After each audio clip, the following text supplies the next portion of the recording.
वार्तालाप टीवी के सभी दर्शकों को बहुत बहुत शुभकामनाएं, अभिनंदन। और आज हमारे साथ में जो शख्सियत जुड़े हैं हमारे इस कार्यक्रम में, वो हैं आशुतोष सिन्हा जी, जो कि वाराणसी से एमएलसी हैं समाजवादी पार्टी के। ज्यादा जानकारी हम उन्हीं से जुटाएंगे, उनके कार्यों के बारे में जानेंगे, उनकी विचारधारा के बारे में जानेंगे। तो सबसे पहले बहुत बहुत स्वागत है सर आपका कार्यक्रम में। बहुत बहुत धन्यवाद, थैंक यू।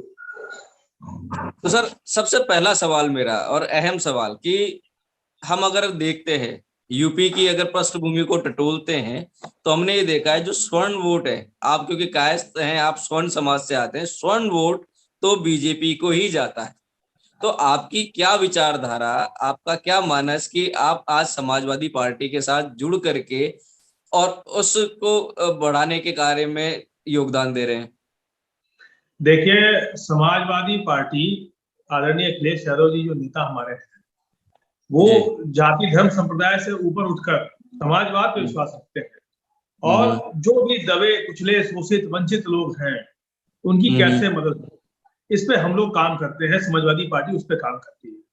तो आज क्योंकि वो जो बातें हो रही हैं वो किसी एक समाज को लेकर, बाकी सारे लोग, चाहे वो फॉरवर्ड हो, चाहे बैकवर्ड हो, चाहे वो किसी भी समाज का आदमी हो, वो इस सरकार से नाराज है, दुखी है, हताश है।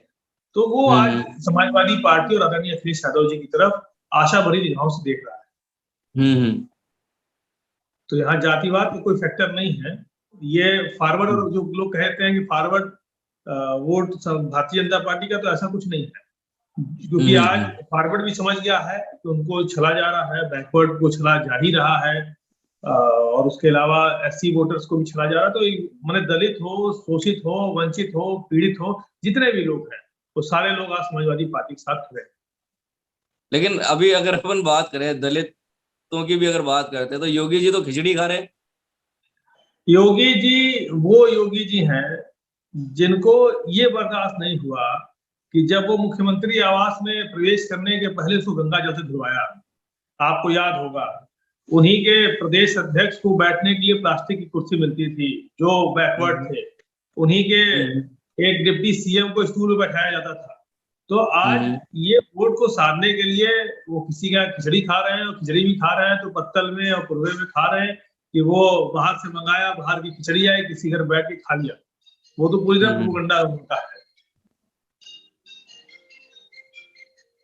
चलिए, अगर हम ये बात करते हैं कि वो योगी जी तो अभी वोट बैंक की राजनीति कर रहे हैं, दलितों के घर खिचड़ी खा रहे हैं और दलितों को भी संभाल रहे हैं। लेकिन अगर बात करते हैं कि एक इंसान की, जब वो स्वर्ण है, दलित है, लेकिन वो एक भारत का नागरिक है, उस भारत को नागरिक को एक विकास का हक है, उसको अपने अधिकारों के लिए सजग होने का हक है। तो यूपी में भी तो विकास किया जा रहा है। ये जो आप कॉरिडोर बन रहा है, छोटे मोटे मंदिरों को मिला करके भव्य वो काशी विश्वनाथ का वो एक कॉरिडोर टाइप में इन्होंने बनाया, वो तो विकास सही है। आज अगर यूपी का टूरिज्म अगर उत्तर प्रदेश में इन्होंने विकास तो किया है, लेकिन विकास किया अपराध का, विकास किया महिलाओं के साथ इतना उत्पीड़न हो रहा है उसका, इन्होंने विकास किया लगातार भ्रष्टाचार का। तो ये सरकार तो इसमें भ्रष्टाचार का विकास कर रही है। और जो विकास की आप बातें कर रहे हैं, जो विजन की आप बात कर रहे हैं, मेरे पास तो उसके प्रूफ भी हैं कि और विश्वनाथ कॉरिडोर की हम आप बात करें तो जो परिकल्पना आदरणीय अखिलेश यादव जी ने देखी थी, शुरुआत अखिलेश यादव जी ने 2016 में की थी इसकी। 2016 में भवनों का अधिग्रहण शुरू हो गया था और चीजें शुरू हो गई थी। हमारी सरकार दोबारा नहीं बनी, इसलिए इस काम को हम लोग और अच्छे से नहीं कर पाए, क्योंकि ये लोग जो काम किया वो काम हमारी सरकार नहीं करती, इससे अच्छा काम करती, लेकिन मौका नहीं मिल पाया। लेकिन शुरुआत 2016 में हुई थी इसकी, और 16 में आदरणीय अखिलेश यादव जी मुख्यमंत्री थे। तो अब आप समझिए, जितने भी विकास के काम हो, चाहे बनारस में हम आपको ले लें, मैं 8 जिले का एमएलसी हूँ, बनारस, चंदौली, गाजीपुर, बलिया, जौनपुर, मिर्जापुर, सोनभद्र, भदोही, ये 8 जिले का मैं विधायक हूँ। और उसके अलावा पूरे प्रदेश में हम लोग घूमते रहे हैं, शुरू से हम देखते आ रहे हैं। आप एक्सप्रेस वे से ही शुरू करेंगे तो भाई, आज चाहे वो लखनऊ अगर एक्सप्रेस वे हो, अखिलेश यादव जी ने बनवाया। पूर्वांचल एक्सप्रेस वे भी लगभग उन्होंने सारी चीजें कर ली थी, जमीनों का अधिग्रहण कर लिया था, सारी चीजें सब तैयार हो गई थी। सरकार अगर बन गई होती तो वो हमसे अच्छा बना देते। अगर उसके बाद अगर आप आइएगा, अगर बात करने आप, हमारे यहाँ वरुणा नदी पे बनना था, वरना नदी पे आप देख रहे होंगे कि बगल में उसका किनारा बनना था, बहुत अच्छा बना था, जो सरकार ने रोक दिया। बनारस देश के प्रधानमंत्री जी का गृह जनपद माने जो संसदीय क्षेत्र है, आज आप देखिए कि विकास उन्होंने ये किया कि आज उत्तर प्रदेश में इलाज के अभाव में लोग मरते चले गए। जब कोविड आया, लोगों को बेड्स नहीं मिल रहे थे, लोगों को दवाइयां नहीं मिल रही थी, इंजेक्शन नहीं मिल रहे थे, और देश के प्रधानमंत्री जी के क्षेत्र में नहीं मिल रहा। हम तो यही कहने वाले, गंगा के नाम पे ये आए, गंगा के नाम पे क्या किया, गंगा के नाम पे जो लूट हुई है, वो हमें लग रहा है कि इतना बड़ा भ्रष्टाचार तो आज तक मैंने कभी देखा ही नहीं था। जब मैंने देखा तो मैंने अरबों खरबों की लूट हुई, और गंगा जितनी मैली थी उससे दुगनी मैली हो गई। आज दुगनी नहीं, 100 गुना ज्यादा मैली है आज गंगा। आज गंगा के पानी का आप आचमन नहीं कर सकते। आज हम लोग जिस दिन हम लोग मकर संक्रांति के दिन बात कर रहे हैं, आज तो पहले मैं सबको शुभकामना भी देता हूँ मकर संक्रांति की जी आपके चैनल के माध्यम से। और आज इस बात को भी हमें और आपको सोचना होगा कि आज गंगा जी का जल जिसमें गंगा स्नान किया जाता है, आज मकर संक्रांति के दिन बहुत शुभ माना जाता है। मकर संक्रांति के दिन आज गंगा जी का जल इतना अशुद्ध इन्होंने कर दिया है कि उसका आचमन नहीं कर सकते। उससे नहाएगा जो व्यक्ति, समझ लीजिए कि सफाई नहीं है उसकी, ऐसी है कि नहाने पे हमें आपको हमें किसी डिजीज का सामना करना पड़ सकता है। तो इस तरह से ये सरकार लगातार आप समझिए कि जनता के आस्था के साथ खिलवाड़ किया, जनता के इमोशंस के साथ उन्होंने खेलने का काम किया है। और आज हर आदमी परेशान है, दुखी है, चाहे वो व्यापारी हो, चाहे किसान हो, चाहे नौजवान हो, चाहे बुनकर हो, चाहे बेरोजगार हो, हर आदमी आज इस सरकार से परेशान है और सरकार को हटाना चाहता है। लेकिन अभी ये योगी सरकार है, इनका ये दावा भी है कि कोरोना के समय में ऑक्सीजन और बेड की कमी से तो कोई नहीं मरा। वही मैं कहना चाहता हूँ, इतनी निर्लज्ज सरकार तो हमको लग रहा है कि आज तक पूरे देश में कभी किसी ने देखी नहीं होगी। हम तो विधान परिषद में मेरे सामने कहा, मुख्यमंत्री ने कहा, इनके मंत्री कहते हैं कि कोई डेथ कोविड में ऑक्सीजन के अभाव से नहीं हुई। हमें याद है आज भी वो दिन कि ऑक्सीजन, आप देखे होंगे बहुत सारे ऐसे फोटोज वायरल हुए जो ऑक्सीजन के अभाव लोग लाइन लगा के खड़े हैं ऑक्सीजन का सिलेंडर लेके कि ऑक्सीजन मिल जाए तो अपने घर में लोगों को हम बचा लें। बहुत सारे देखे होंगे कि एक महिला अपने पति को अपने मुंह से ऑक्सीजन देने की कोशिश कर रही है। मैंने ऐसे बहुत सारे वीडियोस वायरल हुए पूरे उत्तर प्रदेश में, और हम लोग स्वयं उसके गवाह हैं, क्योंकि लगातार हम लोग उस समय शासन प्रशासन से बात किया करते थे, लोगों को बेड्स दिलाने की कोशिश करते थे, अस्पतालों में बेड्स नहीं थे। आप जान लीजिए ऑक्सीजन की प्रयास कर रहे थे, ऑक्सीजन दिलवाने का, ऑक्सीजन नहीं मिल रहा था। तो हम लोग उस चीज को झेल रहे हैं। हमने देखा है कि रेमडेसिविर इंजेक्शन के लिए 1-1 लाख में बिका वो इंजेक्शन, 500 का इंजेक्शन 1-1 लाख में बिका। ये सरकार की लापरवाही और सरकार ही कालाबाजारी खुद करा रही है। अच्छा सर, मैं रोकूंगा एक बार आपको। मैं यहाँ पे एक सवाल मेरा ये है कि क्योंकि अगर हम बात करते हैं तो यूपी जो है वो भी कृषि के हिसाब से भारत के लिए बहुत एक महत्वपूर्ण योगदान दे रहा है। अब कृषि बिल है, तीनों कृषि कानून ये बीजेपी सरकार ने वापस लिए हैं। इसका फर्क क्या मतदाता के दिमाग पे पड़ेगा, वो बीजेपी की तरफ जाएगा? ऐसा है, देखिए लगातार जिस हिसाब से हमारे दिल्ली और यूपी के सरहद पे 700 से ज्यादा किसानों की जान चली गई इस आंदोलन में। आज किसान परेशान है। आज हमें और आपको सोचना होगा कि किसान तो मन बना के बैठा है। इन्होंने कहा कि हमारी सरकार बनेगी तो हम आय दोगुनी करेंगे। किसान किस किसान की आय दोगुनी हो गई, हम बताइए। कर्जा माफी की बात की, किसी के अकाउंट में 10 रुपए माफ हुआ, किसी का 20 माफ हुआ, 10-10, 20-20 रुपए, 12-12 रुपए ऐसे माफ किया किसानों का। तो हमें आपको और सोचने की आवश्यकता है। ये सरकार पूरी तरह से नाकाम है, फेलियर है, और इस सरकार ने हमेशा झूठे वादे किए, जनता को बेवकूफ बनाया, किसानों को बेवकूफ बनाया। और जब उनको ये लगा, जब आदरणीय अखिलेश यादव जी की का रथ, हमें अच्छे से याद है, एक दिन पहले जिस दिन उन्होंने कृषि कानून वापस लिया, सुबह 11 बजे वो आ गए थे हमारे सामने गाजीपुर मेरी कंस्टिट्यूंसी में, और वहां से उन्होंने रथ लेके जब चलना शुरू किया तो रात भर 7-8 जिलों का पूरा उस एक्सप्रेसवे से होते हुए सुबह 5 बजे वो पहुंचे लखनऊ, और लगातार लाखों की संख्या में लोग सड़कों पे उतर के उनका स्वागत कर रहे थे। तो इस बात से सिद्ध हो गया और भारतीय जनता पार्टी डर गई कि उत्तर प्रदेश के चुनाव, उत्तर प्रदेश और पंजाब के चुनाव हैं और ये दोनों स्टेट इनके हाथ से चले जाएंगे। इसीलिए वो कृषि कानून का जो तीनों बिल है, काला कानून, वापस नहीं, क्योंकि अगर हम इसकी बात करते हैं कि एक आम आदमी के विकास की हम बात करते हैं, अब क्योंकि हमें ये देखना होगा, चाहे कृषक है या चाहे कोई और नौकरी करने वाले बेरोजगार, जो नौकरी की तलाश में बेरोजगार है, उनके लिए अब समाजवादी पार्टी का क्या मेन एजेंडा है कि उनको किस तरीके से रोजगार मुहैया करवा जाएंगे और क्या विकास की धारा समाजवादी पार्टी लेकर के सोच रही है कि वो बहाएगी? देखिए, समाजवादी पार्टी ने जब जब समाजवादी पार्टी की सरकार बनी है, उत्तर प्रदेश का विकास हुआ है। आज उत्तर हम्म। प्रदेश में जो हालत है बहुत गंभीर हो गए हैं।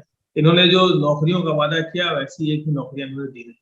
आज आप समझिए कि उत्तर प्रदेश में अगर अखिलेश यादव जी की सरकार होती तो बहुत सारे जो मीट्स हुए, तो हमें लग रहा है बहुत सारी कंपनियां आ गई होती। आज अमूल अगर आई है उत्तर प्रदेश में तो आदरणीय अखिलेश यादव जी की देन है।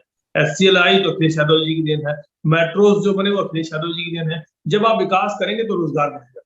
तो जब विकास के काम हम्म। बढ़ते तो रोजगार बढ़ता। जब विकास के कोई काम किया ही नहीं तो रोजगार ये बढ़ा नहीं पाए इससे। तो विकास का जो विजन होता है वो, क्योंकि ये पढ़े लिखे लोग नहीं है, जो कम पढ़े लिखे हैं, इनको जानकारी नहीं कि इनको करना क्या है, तो हमें और आपको दूसरे मुद्दों पे गुमराह करने की कोशिश करते हैं। इसीलिए आज उत्तर प्रदेश का नौजवान बेरोजगार होता जा रहा है।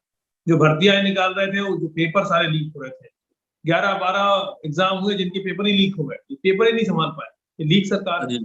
अब आप समझिए कि उत्तर प्रदेश के हालात इतने खराब है कि अभी 68,500 जो भर्तियां निकलनी थी उसमें ओबीसी के साथ उन्होंने जाति की बेईमानी की इस सरकार ने।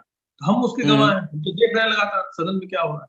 तो मैं जानता हूं कि ये सरकार, चाहे वो बैकवर्ड हो चाहे फॉरवर्ड हो, हर के सभी के खिलाफ है ये सरकार, और सबके साथ इन्होंने अत्याचार करने का काम किया है। हम्म। और लगातार हर आदमी पीड़ित है, चाहे वो व्यापारी हो, चाहे किसान हो, चाहे नौजवान हो, चाहे वो बुनकर हो, चाहे वो बेरोजगार हो, सारे लोग इस सरकार से उत्पीड़ित हैं और परेशान है। सरकार को हटाना चाहिए।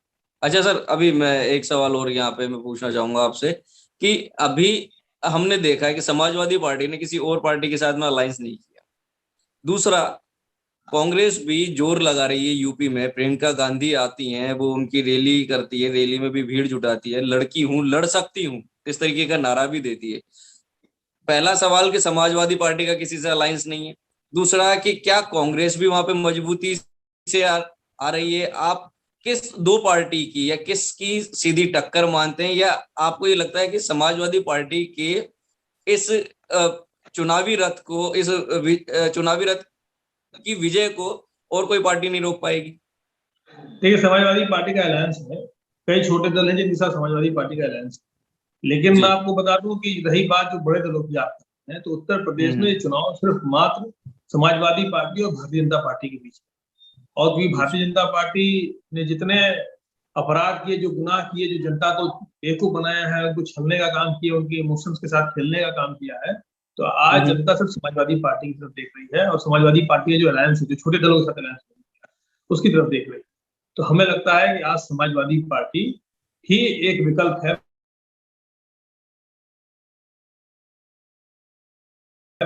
पूरे उत्तर प्रदेश में। जा रहे हैं समाजवादी पार्टी और हम। हम्म। तो सर, अब एक सवाल और निकल के आता है कि हम बात कर रहे हैं, अगर चुनाव जीत करके समाज की सेवा के लिए आएगी पार्टी, समाजवादी पार्टी है, समाज की सेवा के लिए आएगी, उत्तर प्रदेश की जनता के लिए निकल के आप लोग ही आगे आएंगे, तो क्या कुछ इस तरीके की गाइडलाइन नहीं बोलूंगा मैं इसको, ब्लूप्रिंट हमने बनाया है, विकास का कोई ब्लूप्रिंट है कि जिसको हम लेकर के आएंगे, जो जनता को पता हो कि इस तरीके से नए जो युवा हैं, यूथ को सही दिशा दे पाए, उनको रोजगार मिल पाए, और विकास के अंदर अगर यूथ को दिशा मिल गई तो वो भी उतना ही अग्रणी सहयोग करेगा जितना आप कर रहे हैं? देखिए, गरीब मजदूर किसान का बेटे का ये सपना था कि वो पढ़ ले लैपटॉप से, तो सपने को साकार हम्म। अखिलेश यादव ने किया। हम्म। अगर पढ़ा लिखा समाज होगा, पढ़े लिखे लोग होंगे तो विकास होगा। तो पढ़ाई पे अगर किसी ने ध्यान दिया तो आदरणीय अखिलेश यादव जी ने किया। इतना लाखों लाख लैपटॉप बच्चों को दिया, और ये हमारे घोषणा पत्र में कि फिर हम आएंगे तो फिर लैपटॉप देने का काम करेंगे। आप 300 यूनिट बिजली फ्री करने आ रहे हैं, क्योंकि आज आप समझिए कि जाति धर्म संप्रदाय से ऊपर उठकर हर इंसान जो गरीब है, हर आदमी, मध्यम वर्गीय परिवार, हर आदमी इस समय बिजली के बिल से परेशान है। इस सरकार ने लूटने का काम किया बिजली के बिल के नाम पर। पूरे के पूरे हिंदुस्तान में सबसे महंगी कहीं बिजली थी तो उत्तर प्रदेश में थी अभी कुछ दिन पहले तक। तो अब आप समझिए कि सरकार ने बिजली के नाम पर लूटने का काम किया, हर आदमी परेशान। तो बिजली के बिल कम हो जाएंगे। बिजली के बिल 300 यूनिट हमारे फ्री कर देने का काम हमारे नेता आदरणीय ने कहा है कि हम लोग करेंगे। किसानों को मुफ्त सिंचाई के लिए बिजली दी जाएगी, और उससे जब किसान खुशहाल होगा तो देश खुशहाल होगा। जय जवान जय किसान का नारा हमारे जो बनारस के ही थे, भारत रत्न स्वर्गीय लाल बहादुर शास्त्री जी, उन्होंने लगाया था, देश के जो प्रधानमंत्री है। तो आप समझिए कि हमें और आपको सोचना होगा कि आज जब किसान खुशहाल होगा, व्यापारी खुशहाल होगा, नौजवानों को रोजगार मिलेगा, महिलाएं सुरक्षित रहेंगी, कानून का राज होगा, तो आप समझिए कि उत्तर प्रदेश का तभी विकास हो पाए। और ये सारी चीजें अखिलेश यादव जी की सरकार में ही संभव थी, और अभी हमें लग रहा है अखिलेश यादव जी की सरकार बनेगी तभी ये, और इसको हम लोग और बड़े व्यापक पैमाने पर करने का काम कर रहे हैं। तो सर, समय की अल्पता के चलते मैं आपको भी बहुत बहुत धन्यवाद देना चाहूंगा कि आपने समय निकाला और धन्यवाद। आकर के वार्तालाप टीवी पे बात करी, सभी दर्शकों को ये बताने की कोशिश करी कि आपकी पार्टी की विचारधारा क्या है। उम्मीद करते हैं कि जो आपकी पार्टी का चुनावी रथ है, ये विजयी रथ में विजयी रथ का स्वरूप लेगा और आप विजय रथ है,